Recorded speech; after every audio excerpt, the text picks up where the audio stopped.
আগামী 25 তারিখ আমাদের নেতা দেশনায়ক জনাব তারেক রহমান উনি বাংলাদেশে প্রত্যাবর্তন করছেন এবং আমি মনে করি যে ওনার বহুল প্রতীক্ষিত এই প্রত্যাবর্তনের মধ্য দিয়ে বাংলাদেশের অন্যান্য এই ধরনের যে সকল অপশক্তি এখন বাইরে থেকে বা ভেতরে লুকিয়ে থেকে বিভিন্ন অপতৎপরতার চেষ্টা করছে সব ধূলিসাৎ হয়ে যাবে।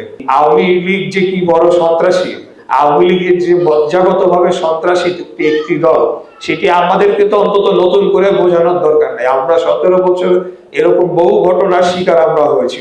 এখানে আমরা এর বাইরে বাংলাদেশ জাতীয়তাবাদী দল সহ সারা দেশে সকলে যারা প্রার্থী হয়েছেন সকলকে বলবো যে আমরা যে লড়াইটা করছি এটা শুধু একটা নির্বাচনের মধ্যে সীমাবদ্ধ নয়। এই নির্বাচনটা হলো বাংলাদেশের স্বাধীনতা, সার্বভৌমত্ব, আগামী 50 বছরে বাংলাদেশের ভবিষ্যৎ কি হতে পারে, কি হবে সেটা নির্ণয়ের একটা মহাপরিকল্পনার অংশ। অর্থাৎ আমরা বাংলাদেশকে যে বিগত ফ্যাসিবাদ আমল থেকে উত্তরণ ঘটিয়ে গণতান্ত্রিক রাষ্ট্রে পরিণত করতে চাই, এমন একটা দেশ করতে চাই যেখানে দল মত ধর্ম বর্ণ নির্বিশেষে সকল শ্রেণী পেশার মানুষ, হিন্দু মুসলমান গরিব ধনী সবাই পাশাপাশি বসবাস করবে এবং সকলে যার যার নাগরিক অধিকার নিয়ে বসবাস করবে।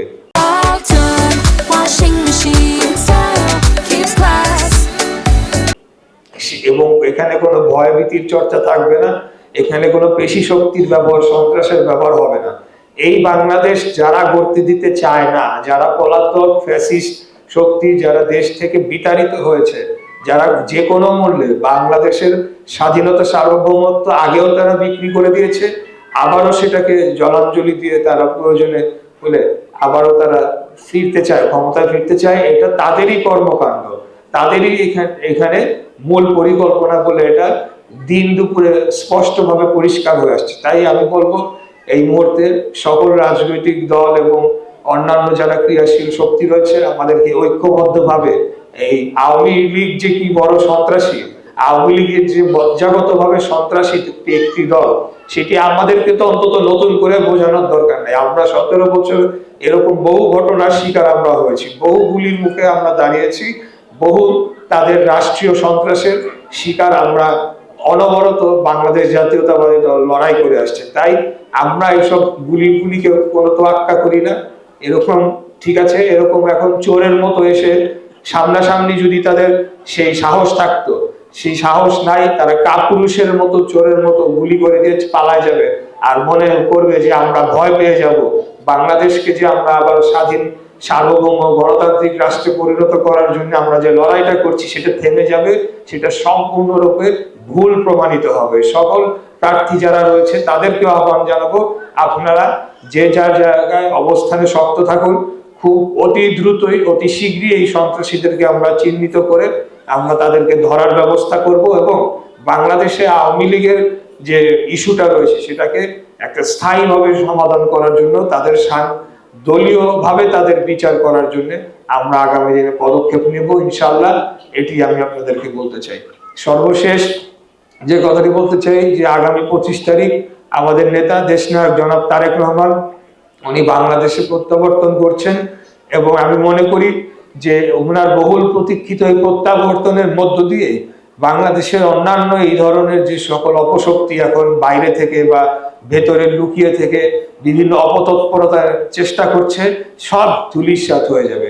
লাখো জনগণ যখন আমাদের নেতার নেতৃত্বে নেমে আসবে এবং একটি নির্বাচনী উৎসবে যখন পরিণত হবে, সেই উৎসবে সবাই অংশগ্রহণ করুক, সবাই ভোট কেন্দ্রে যান। কেউ কাউকে বলে দিচ্ছে না কাকে ভোট দিতে হবে, আপনার ভোট আপনি দেন, কিন্তু আপনারা সবাই ভোট কেন্দ্রে যান। আপনারাই আপনাদেরকে যাকে মনে হয় যে বাংলাদেশ রাষ্ট্র আপনাদের শহর আপনাদের জীবনকে আরো উন্নত করার জন্য ভূমিকা রাখতে পারবে, তাদেরকেই আপনারা ভোট দেন। আমি বলছি না যে আমাদেরকেই দিতে হবে, আপনারা আমাদের পরিকল্পনা দেখেন, অন্যদের পরিকল্পনা দেখেন এবং আপনারা ভোট কেন্দ্রে অবশ্যই যাবেন।